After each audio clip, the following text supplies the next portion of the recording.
Do you sometimes have kids read a word like sun and say n, and then say nut or super? If you encounter word reading errors like that, then you're in the right place to find out how to solve them.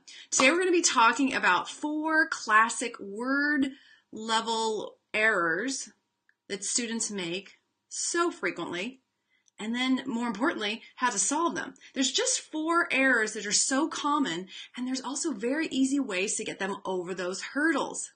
So stay tuned to find out what those errors are, how to solve them, and it'll be cool to watch a first grader as he works through Frog and Toad to see these errors in action. So thanks for tuning in. I'm Marnie Ginsberg of Reading Simplified, and it's our mission at Reading Simplified to help classroom teachers streamline reading instruction and accelerate students' reading achievement. We also have homeschool parents, grandparents, mentors, tutors involved, because anyone who teaches beginning or struggling readers how to read will save time and get faster results with the techniques that we teach at Reading Simplified, just a handful of techniques. Okay, so are you guys ready to hear about the 4 types of student errors? Let's go through these, all right? This is the cheat sheet. There are 4 here on this sheet. Let's start with the first one.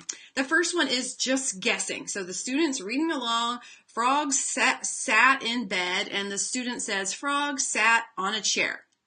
Okay, so it's not even really, it makes sense, but it doesn't line up to the print. So that's one classic error. So the student makes that error. There are a couple things that you can do. One of the easiest things is just to grab that pencil and tap the word again. And try not to say a lot. In fact, throughout these tips about how to give feedback, I'm going to try to remove as much of myself as the teacher as I can, so that the student can do the work, do the thinking. The more I talk, the less the student can think about what word makes sense in the sentence, because there's 2 lines of language competing against each other. The student's brain trying to make sense of the word and my yapping, okay? So if the student guesses, tap, that's the first thing to do. Just tap the thing that he missed and draw his attention back to it. Don't let him get away with it. The other thing that might happen, maybe he didn't guess, but maybe he said the frog sat up in bed. Maybe he said frog sat up in the bath. So maybe he looked at the beginning part of it, but didn't really make a random guess, but still misidentifying. Well, you'd tap your pencil. So if he said bath and it was bed, you'd tap your pencil on the so that he would draw his attention, his eyes, and his focus back to the error. So I'm going to show you video of these things in action. So first I'm going to go over the 4 types, then you'll see them in action, and we'll ask you which type each error is before we move on. So you could do that. The other thing you could do is cover up all but the first 2 sounds with a finger or a card. I like to use a little card, and you'll see it in the video, so that the student only sees part of the word, and then they blend as you read, which is a typical thing that we emphasize a lot here at Reading Simplified. So another thing that can be done when the student makes a guess, we're error number 1, is to say, well, that makes sense, but look at the word, don't guess. So that would be, again, fitting for the student reads the frog sat up in bed, and he misread it as frog sat in the chair. Wow, yeah, it could be that he's sitting in a chair, and that makes sense, and that's reasonable based on context, but if you look at the print, that's not coming up. So it's still good to encourage them for making sense, but then also to encourage them to be very accountable, to keep their eyes on the print. Okay, so that is error number 1. The other one is blending difficulty. So this one is so classic, especially for the younger ones, but frankly, it's classic for anyone. That's why blend as you read is so important. Even the 15-year-old I worked with this summer didn't blend well when he tried to put multi-syllable words together.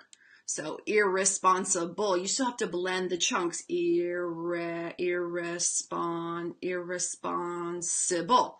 There's blending involved with that. So whether you're blending the word sun or blending the word irresponsible, blending is important. So thank you, Gabriella. So let's think about it in terms of 2 types. It's either going to be a one chunk word or one syllable word, one chunk of sounds or one syllable, or a 2 or 3 or 4 chunk word.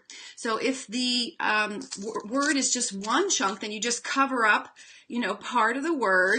Let's say they're doing the word word. You would cover up everything but the part that they can't, the first 2 sounds, and you would get them to read the word, and word, and then you'd reveal the d, and then they would read word, and then you'd reveal the s, and they would read words. So that's the first type of blending difficulty. Use the card, get them to blend as they read, and that's it. But what if they have a multi-syllable word? So you do the same thing, except that you break it up into chunks. Okay, let's read the first chunk in this word. Or you could even break it up this way or this way. Let's try this. What do you hear at the beginning of that word? Everybody, let me hear you. Okay, the child says blend, and then you cover up the end, and then blending. Put them together, blending. So that's the blend as you read by chunk. The other thing that happens is there is often unknown phonics information. So they come to the word word, and they don't know that O-R is right? Because they've also learned it as or. So then you point your pencil again, or underline just the target spelling, and say, this is okay? So, or maybe as one of my suggestions there is just to tap it, because they might know it, but they need to think about it a little bit more. So you drawing your attention and their attention to the thing that's tricking them is the least amount of feedback that you can give. The other thing you could say would also be to tap it and then say, what else could this be? So that they have to think through what other possibilities there are for that sound and moving towards making a meaningful word. That is developing what I call the flex it strategy, which is the second most important decoding strategy you need. First, you need the blend as you read decoding strategy. Put the sounds together as you go, reading them continuously, or as you go, blend, not b-o-n-d. So that's the first decoding strategy. The second one is the flex it strategy. So if the child reads the word blend as bleend, right, where the E could be, the E letter could be the E sound in many words, you tap the E and say, what else could this be? They have to drop the E and push in the E. So that's flexing it. The last error is applying the flex it strategy, what I was just telling you about, that if they've tried one sound and it doesn't work, they need to try another. They need to flex that sound. So again, you tap the sound that they're confused with. So in the word, if they read it as ward with the or sound, you would tap this and say, what else could it be? Or you could say, this is in this word. Or the last one there that's kind of different from the unknown phonics information, but you could use it in either category. You could say, well, is ward a word that fits here? What might make more sense? So we're always definitely encouraging context, but we don't want context to be their primary approach. It is a background thing that is a part of their brain that we're encouraging and we're always utilizing, but we're not using it as the primary driver of reading, because that's not what good readers do. Good readers rely on print, and so we want our kids' eyes on the print. We talked about 4 different types of errors, and we're going to see those errors in action, and then we're going to see how to give feedback. All right, let's dive in. And when he makes a mistake, we're going to try to figure out which type of error it is. Okay, so that'll be a little fun. Play along with us. Toad sat in bed. Your turn. I have my... Close. I have many things to do. Okay, so he said my, but the word was many.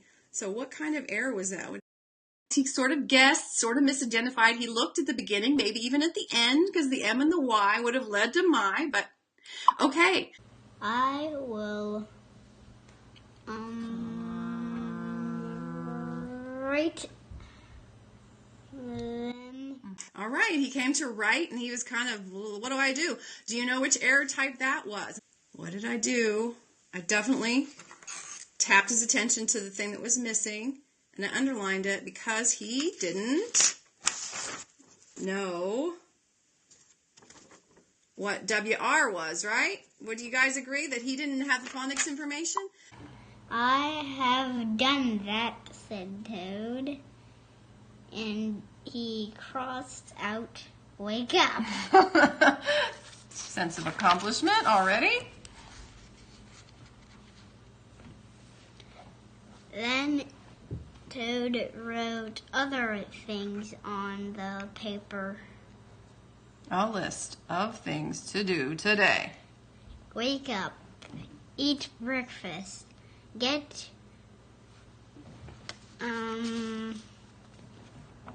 Put those down together. Hold it.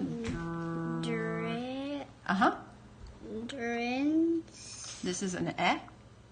Dress up. Good, very close. Get that dress. Good. Okay, there was a couple different errors that popped up there. What do you think was the first thing that was the biggest issue for him?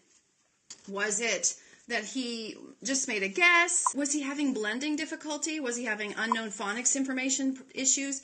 Was he having, did he have trouble applying the flexita strategy, the flipping the sounds to hear the right word? He didn't know some phonics information, and also he had blending difficulty. So when I covered up everything but the DR, that was helping him to focus. And DR, any beginning to consonant blends, those are hard, so it's going to be really hard for him to put them together. And then there's so many other letters behind that, he just couldn't quickly read it, like something as easy as, stop. Go to Frog's house. Get it.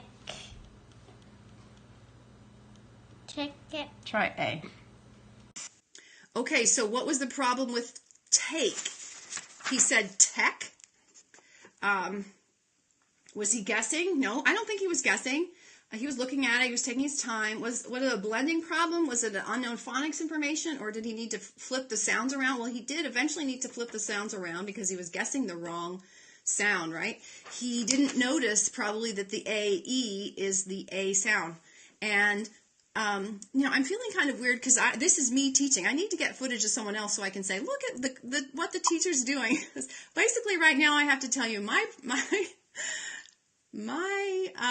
judgment is that it's a good decision that I made to first just tap, let him figure it out, and then after a few seconds, then to tell him, well, try A. Okay? Many of his errors, like most readers, will make multiple errors, and so we have to be ready with this type of feedback to get them through it.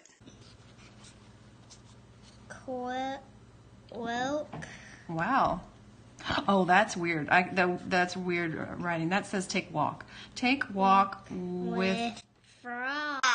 Yeah, and I just gave that to him because the K is a weird font. And it took me a while to figure out what it said because I'm reading upside down. Frog. Eat lunch, take nap, play games with frog, eat supper, go to sleep. That was easy for you to read. Good job. There, said Toad. Now my day is all worth it. Now he forgot again. Again, that's normal.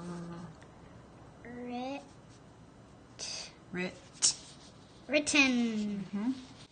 Okay, so that was the example of two things. He had the blending trouble because he had to figure out how to put the writ and then the N together. So that's why I took that two-syllable approach of breaking it up, showing him just writ initially and then showing him N. But of course, he also had the phonics information problem where he didn't remember that WR was R. So he had two things going on there, but he figured it out. He got out of bed and had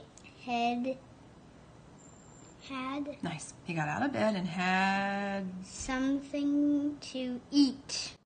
So that was a great example of the flex-it strategy. He started with head, but he knew it didn't make sense. He got out of bed and head. So I just tapped it so he could sit and think and drop the eh and plug in the ah. Then Toad crossed out, eat breakfast. So I don't know if you can tell in his expressions, but he's kind of amused by this whole thing of Toad making notes on just the mundane things of his life. So that's why I'm not really asking him a lot of questions. I can tell by his inflection and his sense of humor that he's totally with the author on this. So.